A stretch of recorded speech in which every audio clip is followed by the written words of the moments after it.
Hello, everyone. Welcome back to English podcast session. I'm John, and as always, I'm here with the lovely Amelia. Hey, everyone! Thanks for tuning in. Today, we've got a fascinating topic that so many people can relate to introverts versus extroverts.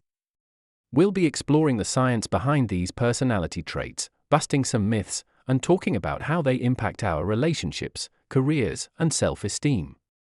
Plus, we'll have an important vocabulary section and end with a short story to wrap it all up. Ready to dive in, John? Always ready, Amelia.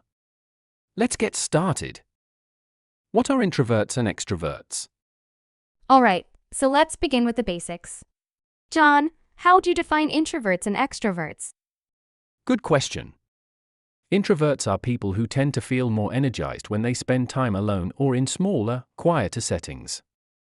Extroverts, on the other hand, thrive in social situations and often feel recharged by being around others. Exactly. And it's important to note that introversion and extroversion exist on a spectrum. Most people aren't 100% one or the other. Right. Some are ambiverts, kind of a mix of both. For example, I'm mostly extroverted, but I still need my quiet moments. What about you, Amelia? I'd say I'm more on the introverted side. I enjoy socializing, but I recharge best when I'm alone with a good book or my thoughts. The classic introvert move, curling up with a book. Guilty as charged. But let's not forget, being introverted doesn't mean you're shy or antisocial. Exactly. And being extroverted doesn't mean you're loud or overbearing. These are common misconceptions we'll tackle later.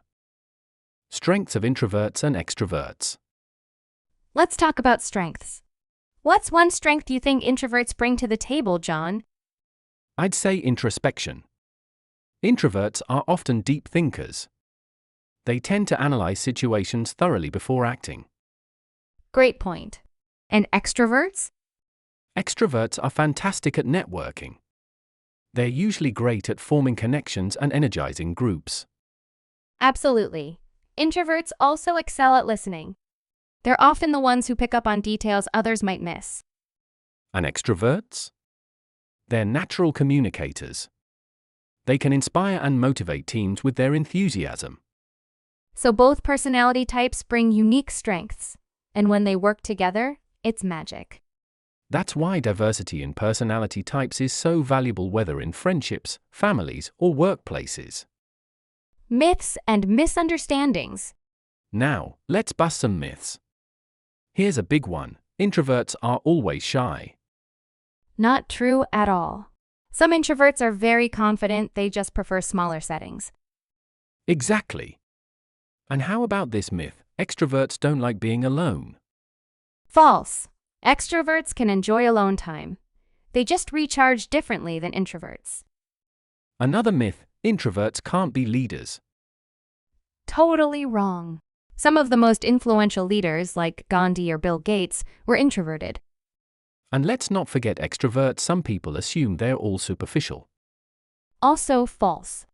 Extroverts can be just as deep and reflective as introverts. All right, before we move on, it's time for our vocabulary break.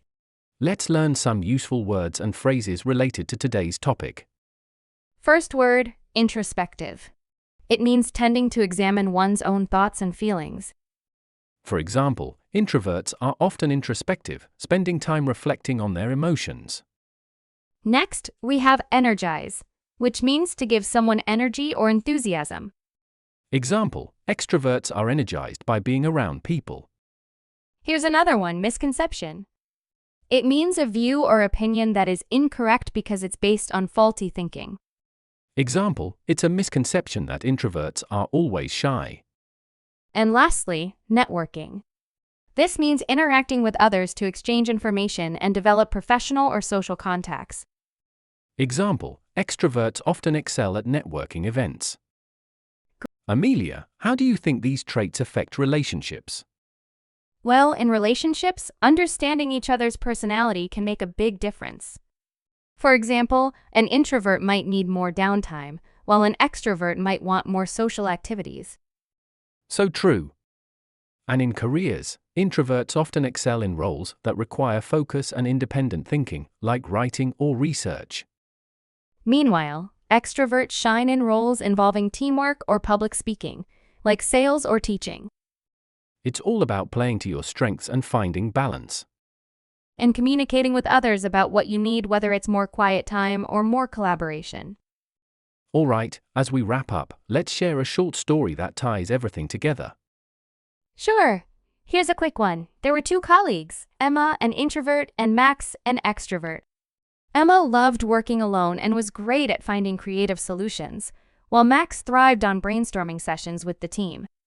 They didn't always see eye to eye, but one day they were assigned a project together. Emma handled the research and planning, and Max took charge of presenting their ideas. Their boss was so impressed by how they balanced each other's strengths that they ended up getting a promotion together. What a great example of how introverts and extroverts can complement each other. Absolutely. It's all about celebrating our differences and learning from each other. And that's a wrap for today's English podcast session. Thanks for listening, everyone. Don't forget to like, share, and subscribe. And we'll see you next time. Take care.